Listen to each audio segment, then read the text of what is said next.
Hey guys, Alex from BoardGameCo over here, and by viewer request, we are now doing the top 10 YouTubers, or my top 10 YouTubers, my favorite people to watch in this hobby. That poll was neck and neck in terms of gaming table or top 10 YouTubers. Went back and forth which one was leading, so I'll end up, in this case, I'm going to actually do both videos. In fact, right over here, this is actually a sneak peek to Cthulhu Death May Die that's currently set up underneath this table. But for right now, we're going to focus on the YouTubers because that was what won out by the poll. So let's jump into it. So I wanted to do this video in the first place because this has been an incredible journey for me in terms of I'm roughly 6 months in now, and I have...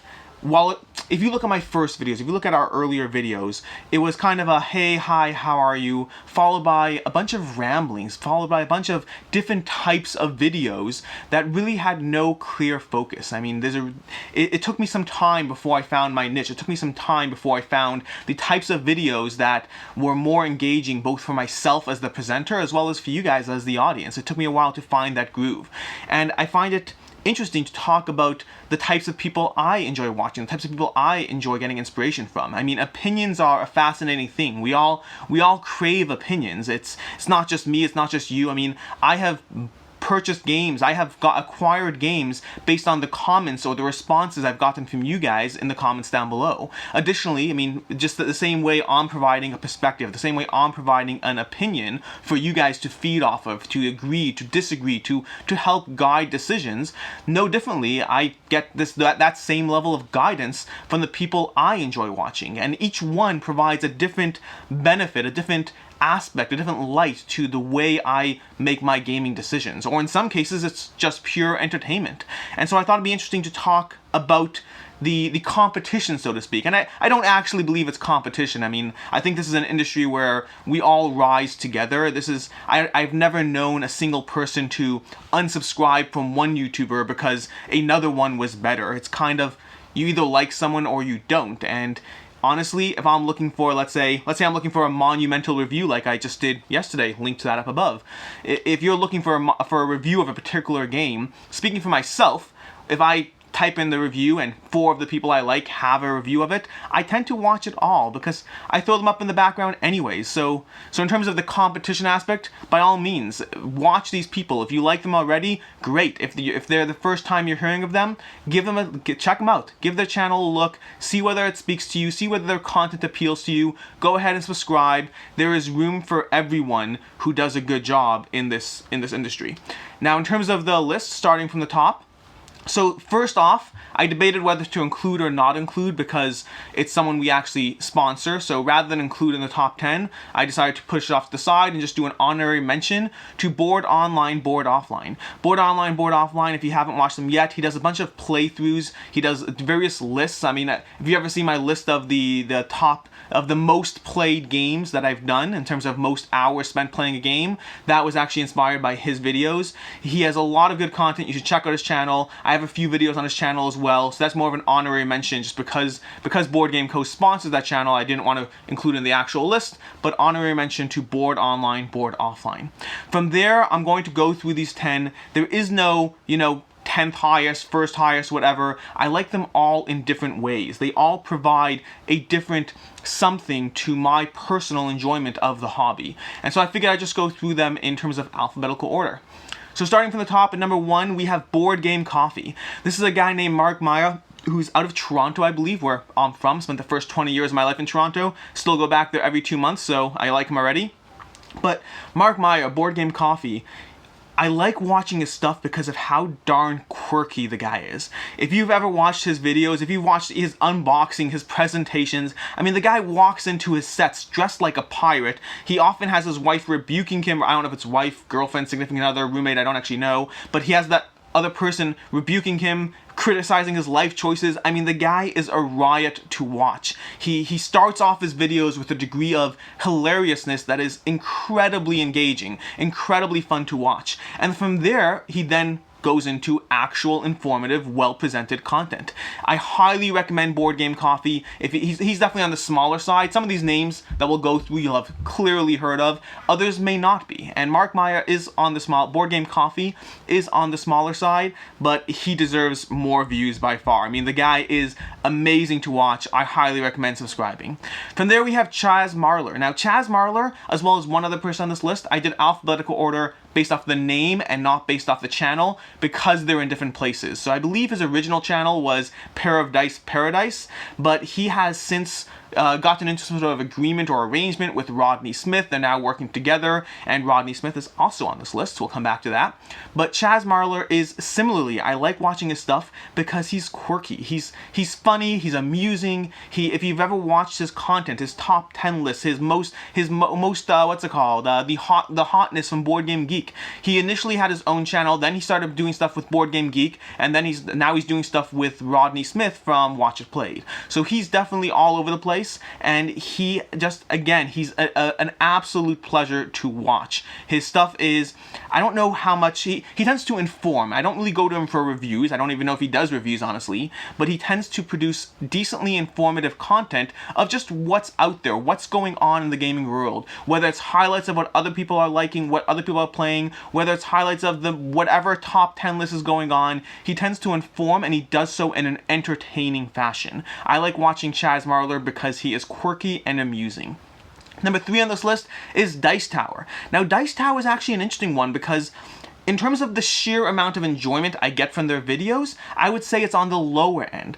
But they have a formula that works time and time again. If I want a review of a game, if I want to know how it's played, the Dice Tower they got you covered every single time. You pop in, quick hi, hello, here's how you play the game, here's the final thoughts.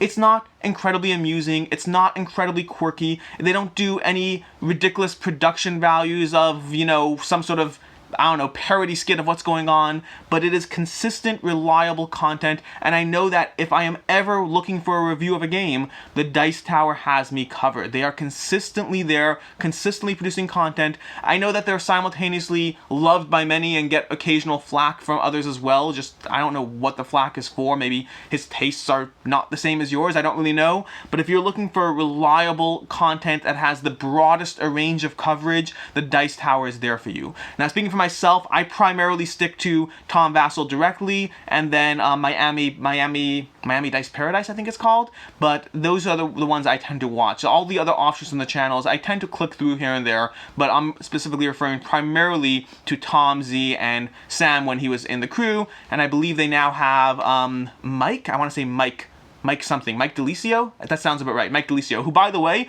Mike, if you're watching this at any point, really enjoy your addition to the crew. You are amusing, you are funny, absolute pleasure to watch, and keep in mind, I really miss Sam. Sam was great.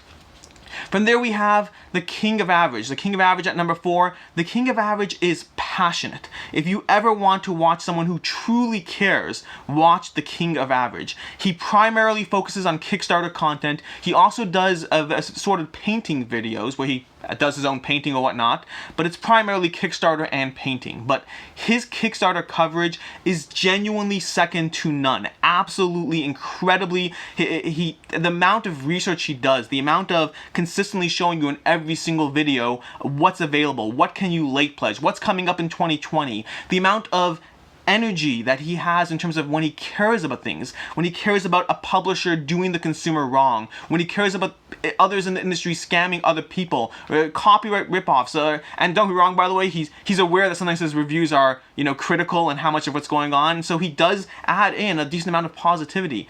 The guy is passionate. I really recommend watching his channel. He is definitely one of my newer finds in terms of YouTubers I liked and started watching this past, I think I started watching less than a year ago, but his stuff is incredible, well produced, well researched, and the guy cares like no other YouTuber I've ever seen. Next on the list, number 5, we have Man vs. Meeple. Now, Man vs. Meeple falls into a similar category as the Dice Tower for me.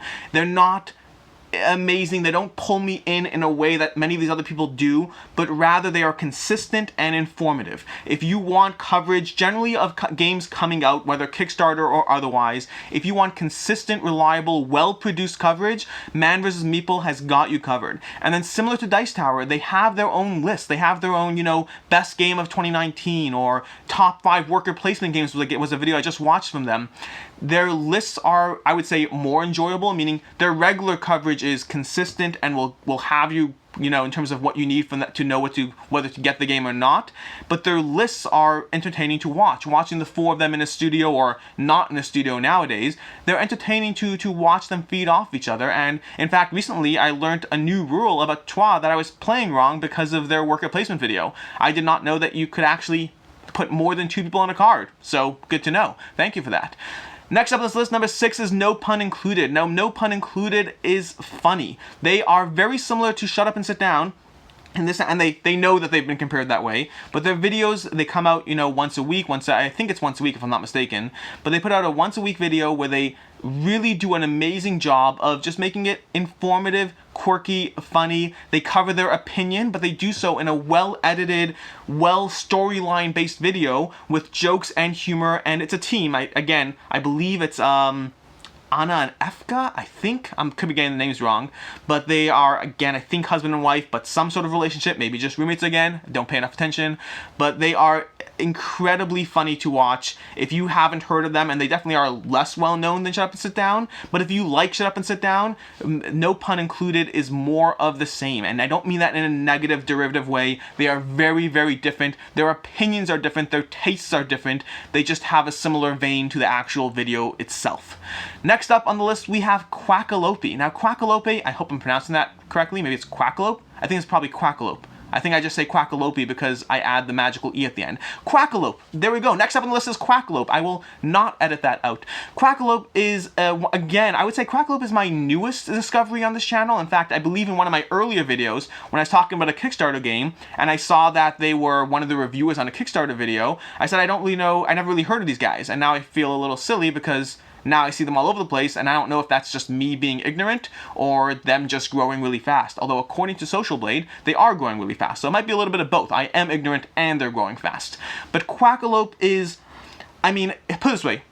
You've watched my videos. You know I talk fast. You know I'm high energy. They are the opposite. He welcomes you in. He genuinely, watching their videos, he is the most welcoming personality I have ever met. I just want to go to sleep to his voice, honestly. You walk into his, I almost want to imitate it, but you walk in and welcome and thank you for joining us here today. And I want you to know that it's truly, truly a pleasure to have you on board. And today we're going to discover what it's like to, I can't do this anymore. I don't have that pace to pull it off naturally, but Quackalope has the most welcoming presence and personality I have ever seen from any board game YouTuber or possibly any YouTuber at all. His videos genuinely invite you in, and I say that as someone who often his videos are playthroughs, which I don't like watching. I find playthroughs just take too long, and I don't have the attention span to focus on a playthrough, and if I'm not focusing, I tend to not get as much out of it. But Quackalope's videos are so incredibly welcoming. They are incredibly well edited too. He's also done tabletop simulator videos that, while I still think they are lacking, they are better than anyone else's tabletop simulator videos. The guy is doing an incredible job. His videos are amongst the best edited, possibly the best edited videos from anyone I've seen on this list. He clearly has a talent for lighting, for his personality, for his editing skills. The guy is incredible. I highly recommend checking out Quackalope. Give them a subscribe. And by the way, another thing worth mentioning, most of these people, they have Patreons. Check them out. It is very often worthwhile to support, especially, I mentioned this specifically by Quackalope because I know that he just moved and I think he quit his job to do, these videos and whatnot. And honestly, in the video where he said he quit his job and is moving and is trying to focus on YouTube, full time, there are 17 dislikes. Go jump in the freaking lake. Who the hell dislikes a video where a guy said, I quit my job and I'm working on YouTube full time? And I don't think he quit intentionally. I think it's something to do with COVID-19, wasn't able to, whatever. But 17 dislikes, you guys can go jump in the lake, seriously. But again, Quackalope, highly recommend. Check out their Patreon, give them a like, give them a support. Just watch the videos, share, subscribe, do all that stuff. And that applies to anyone on this list who you enjoy. Next up, we have Rahdo. Rahdo's definitely one of the bigger ones out there, and Rahdo is enthusiastic. That's the word. I mean, I know I've seen comments when I talked about it in the past, but whenever I watch a Rahdo review, I don't rate it as he liked it or he didn't like it. I rate it as he really seemed to like it on a scale of 1 to 5. Which one do I want to judge it by? Rahdo is incredibly enthusiastic, but the reason I watch his videos, the reason I find him so engaging, so helpful, is because, like I said already, I don't like playthrough videos, and I tend not to like how to play. Again, it requires a level of focus that I'm not really giving. I tend to throw my videos up in the background while I work and just have them going. So opinions I can pick up on, but a playthrough or a how to play, I can't really get that when I'm not focusing on the video. I find Rahdo's final thoughts videos, not the first 30 minutes, but rather the 7 to 15 minutes at the end where he covers his final thoughts, I find those to simultaneously give me his opinion while also covering key points in a way that really enables me to get a feel, not just for whether Rahdo himself liked it, but to get a feel for whether I'll like it. To get a feel for, oh, how he loves that chaining mechanism, and the chaining mechanism is so fascinating, and the way they pull together, and as you put your workers on and off the board, I mean, that's so, guys, that's so incredible. But he talks about those key points in ways that give me a taste of the game, while giving me a taste for his enthusiasm. And if you pay attention, you can see the parts where he'll talk about, you know, oh, this wasn't the game for Jen and I because there's too much player confrontation. It gives you a feel for the game without it being a how to play or a watch, you know, a playthrough of the game. So Rahdo is great, and I continue to watch his videos when I'm making decisions about games for myself. Next up, number 9, we have Rodney Smith, and again, I used Rodney Smith as in terms of alphabetical order, I used his name instead of watch or played, because I don't actually watch or played. I think I've watched maybe one back in the day. I've occasionally clicked on one here and there, but I've definitely never watched, I rarely, if ever, have watched a full watch or play video. Like I said, I like reading rule books, I don't like watching rules videos. But Rodney Smith, in his other content, whenever he has done opinions or top 10 lists or his new endeavor with Chaz Marler, whenever he's done other content, again, he is a beacon of shining light. I have never met the guy in person, but Rodney, if I ever do meet you and you're not as shiny and happy and just a beam of positivity as you are in these videos, I will be so let down. Nothing personal, I'm just letting you know in advance, but you just come across as, or Rodney, you, whatever. Rodney comes across as the nicest guy you have ever met. He's Canadian, by the way. I take credit for that. So again, fellow Canadian here, I take credit for the whole Canadians being nice thing.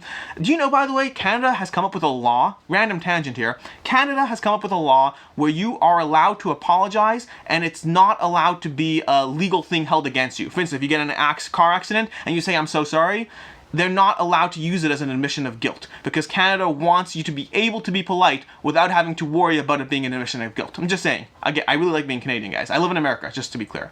But anyways, Rodney Smith, beam of light, absolutely love watching him. He is so entertaining and just happy. I mean, except for the fact that he's Chaz's dad now, or something's weird's going on there. And finally, number 10 of this list is Shut Up and Sit Down. Shut Up and Sit Down is an absolute beast of a presence on the interwebs when they, you know, moved apart. And again, I think one of them moved to Canada. Lots of Canada going on. One of them moved to Vancouver, if I'm not mistaken. Lots of Canada stuff on this list here. But Shut Up and Sit Down is... their videos are so well done. I mean, these people, when they like a game, they sell it out. When they say, we like, what insert name here, The King's Dilemma. I mean, we sold out of The King's Dilemma like the day after. We had like 15, 20 copies in stock. They put out a review saying we love The King's Dilemma. We sold out of all of them within 24 hours. They are just so good at both the video presentation, the quirkiness of their opinion, the way they deliver an opinion, the fact that in their most recent video about Wingspan, they had an oboe player in the background that they intentionally left in just for funsies. I mean, Shut Up and Sit Down is a beast of a presence in this board game YouTuber review world that we live in, and there's no question why. If you've watched their videos once, twice, 10 times, whatever it is, you can understand why they are where they are. That is my top 10 list of my personal 10 favorite YouTubers. There were a handful that I cut when trying to narrow this down to 10, but I think these do for me most concisely sum up how I feel, or the people I get the most beneficial content out of. I hope you found this video helpful, useful. Again, I'm gonna have links down below, timestamps down below. check them out. If you already know them, great. If you don't know them, give these guys a look, check them out, subscribe, support, do whatever you need to do. You guys are incredible, and just wanted to share this. But again, BoardGameCo over here. You can subscribe down below, comment, like, share, and come back next time we will have another video. I don't know exactly when, but I will be doing a video on the board game table in the next day or two because the votes were so close on that one, and I will see you guys later.